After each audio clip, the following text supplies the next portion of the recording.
تو عامر بن فہرہ کو جب برچھا مارا اس نے، تو وہ مارنے والا دشمن خود کہتا ہے کہ جب میں نے ان کو برچھا مارا دیکھا کہ ان کی زبان پر یہ لفظ تھے کہ میں کامیاب ہو گیا، اللہ کی قسم میں کامیاب ہو گیا، اللہ کی قسم میں کامیاب ہو گیا۔ جا کر پوچھتا ہے کہ ایسا کیسے ہو سکتا ہے کہ انسان مرنے کے بعد بات کرے؟ مجھے تعجب ہوا کہ وہ کہہ رہے تھے کہ میں کامیاب ہو گیا، اللہ کی قسم میں کامیاب ہو گیا۔ تو بتائیے وہ کامیابی کیا تھی؟ لوگوں نے فرمایا کہ وہ کامیابی یہ تھی کہ جس کی خاطر وہ شہید ہوا تھا اس کی بارگاہ میں پہنچ گیا، یعنی وہ اللہ کی خاطر شہادت پائی تو اللہ کی بارگاہ میں پہنچ گیا، یہی وہ اس کی کامیابی تھی، یہی بتانا چاہ رہا تھا۔ تو جب یہ سنتا ہے کہ مرنے کے بعد بھی وہ اللہ پر اتنا یقین رکھتے ہیں کہ زبان سے بات کر رہے ہیں، تو یہ واقعہ سن کر وہ مسلمان ہو جاتا ہے۔ عامر بن فہرہ کی کرامت سے وہ مسلمان ہوا، مرنے کے بعد جس نے کرامت دکھائی۔ تو ابوبکر صدیق رضی اللہ تعالیٰ عنہ کے غلام کی کرامت سے جب کوئی مسلمان ہو سکتا ہے، تو پھر حضور اکرم صلی اللہ علیہ وسلم کے غلاموں سے، غوث و خواجہ کی کرامتوں سے کوئی بندہ مسلمان ہو جائے، تعجب کی کیا بات ہے بھائی؟ اگر عامر بن فہرہ صدیق اکبر کے غلام ہو کر مرنے کے بعد کلام کر سکتے ہیں، یہ صحابہ کی کرامت ہے، یہ تو آج کا کوئی ولی اگر کرامت ظاہر کر دے تو تعجب کی کیا بات ہے؟ دراصل یہ ولیوں سے جلن رکھنے والا بندہ ہے، تبھی تو عامر بن فہرہ کا ذکر نہیں کیا اس نے۔ اب یہ کہے گا کہ نہیں وہ فلاں راوی، ارے بھائی جب راوی حدیث کا ضعیف ہے تو پھر یہ پورا واقعہ ضعیف ہوتا، وہ ایک ہی بات نہیں ہوتی نا بھائی۔ اب آتے ہیں دوسرے بات کی طرف۔ بھائی حضرت خبیب رضی اللہ تعالیٰ عنہ شہید ہوئے، تو یہ کہتا ہے کہ بھائی خبیب بھی شہید ہوئے، ہاں انہوں نے نماز پڑھی اور اللہ سے کہا، بار بار یہ کہہ رہا ہے کہ حضور سے استمداد نہیں مانگی، اللہ سے استمداد مانگی، اللہ سے اللہ سے اللہ سے۔ میں ایک بات سن لیجیے آپ لوگ کہ اللہ سے استمداد مانگنے کی طرف بھی ہم آئیں گے، علم غیب کی طرف ہم چل رہے ہیں، اور پھر صحابہ کی کرامت ہم بتا رہے ہیں کہ حضرت خبیب کا پہلے واقعہ کہ بھئی کیسا واقعہ ہے وہ، جب لوگوں نے ان کو پکڑ لیا، دشمنوں نے پکڑنے کے بعد میں ان کو جب پھانسی دے رہے تھے، تو ان کی پھانسی دینے کے بعد، ان کے انتقال کے بعد، دیکھیں نیک لوگوں کی، بزرگوں کی شان ان کے انتقال کے بعد میں دنیا کے سامنے آتی، ان کی کرامت دنیا کو بعد میں سمجھ میں آتی۔ تو اس کی بیوی یا اس کی بیٹی جس کی قید میں یہ حضرت خبیب رضی اللہ تعالیٰ عنہ تھے کئی دن تک، وہ کہتی ہیں کہ جب یہ قید میں تھے تو میں کھانا لے جایا کرتی تھی، لیکن میں نے دیکھا کہ جب بھی میں کھانا لے جایا کرتی تھی، یہ تو بندھے ہوئے ہوتے تھے ہمارے گھر میں کمرے میں، لیکن ان کے ہاتھ میں انگور کا خوشہ ہوا کرتا تھا، اور وہ موسم بھی انگور کا نہیں تھا، یہ تو خود بنے ہوئے ہیں، کوئی باہر جا کر لا بھی نہیں سکتے، لائیں گے تو موسم بھی نہیں ہے، انگور کا زمانہ ہی نہیں ہے، تو بے موسم کا پھل میں نے دیکھا، کئی بار دیکھا، انگور کا خوشہ ان کے ہاتھ میں رہتا تھا، اور مجھ کو یہ بات سمجھ میں آ گئی کہ بار بار دیکھنے پر کہ بغیر موسم کا پھل جب ان کے ہاتھ میں ہے تو انسان ان کو دے نہیں رہا، بلکہ جس کی خاطر یہ شہید ہوئے ہیں وہ اللہ نے ان کو عطا فرمایا ہے، یہ اللہ کی غیب سے آنے والا رزق ان کو دیا جا رہا ہے۔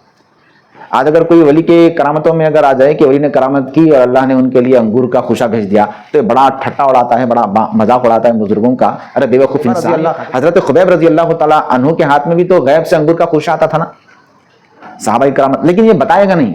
اگر یہ بتا دے گا صحابہ کی اسی کرامتیں ہیں تو اس کو دنیا مان لے گی کہ سنیت جو ہے، اہل سنت والجماعت کا عقیدہ سچا ہے۔ جب صحابہ سے کرامت ہو سکتی ہے تو بعد والوں سے بھی کرامت ہو سکتی ہے، کیوں؟ قرآن خود کہتا ہے والذین اتبعوہم بإحسان رضی اللہ عنہم ورضوا عنہ السابقون الاولون، جو آیت ہے اس کا حصہ پورا پڑھیے، پوری آیت پڑھیے۔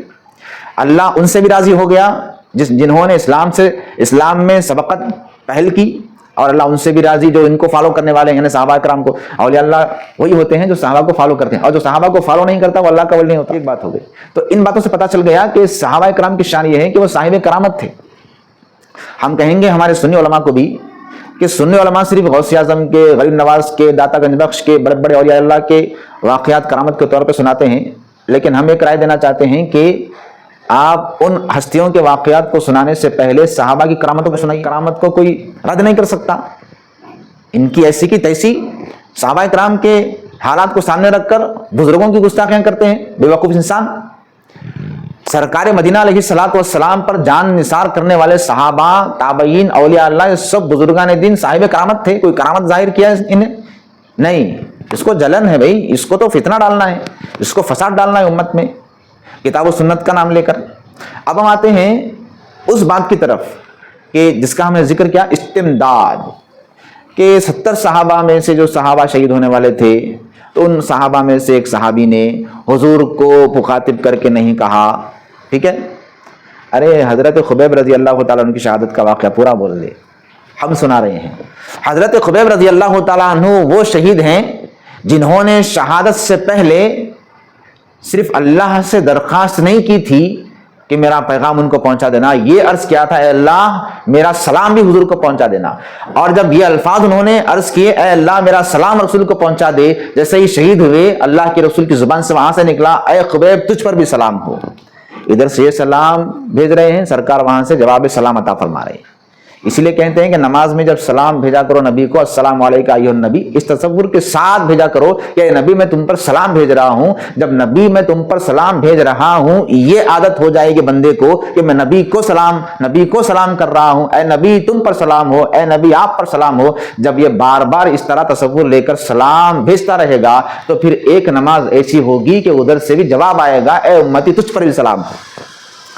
اور جس امتی کو نماز میں یہ کیفیت حاصل ہو جائے نا, اس امتی کی وہ نماز معراج والی نماز ہو جاتی ہے.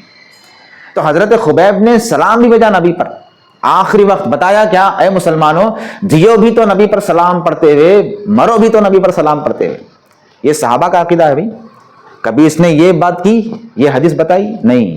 اس کو اپنے حصے کا, اپنا جو مقصد ہے اس کا, اتنے حصے کی حدیث لینا مقصود ہوتا ہے اس کو. اب آ جاتے ہیں استمداد پر. اس صحابہ نے اللہ سے استمداد لیا, رسول سے نہیں مانگا, مدد مانگی نہیں اللہ کے رسول سے, اللہ سے مانگا. چلیے اب صحابی کی ہم بات چھوڑ دیتے ہیں, صحابہ نے تو بہت بار مدد مانگی ہے, اب وہ بحث لمبی ہو جائے گی. اللہ کے رسول کی سنت, اب ان سے بڑا تو کوئی نہیں ہے نا, دنیا پوری ان کو فالو کرنا ہے.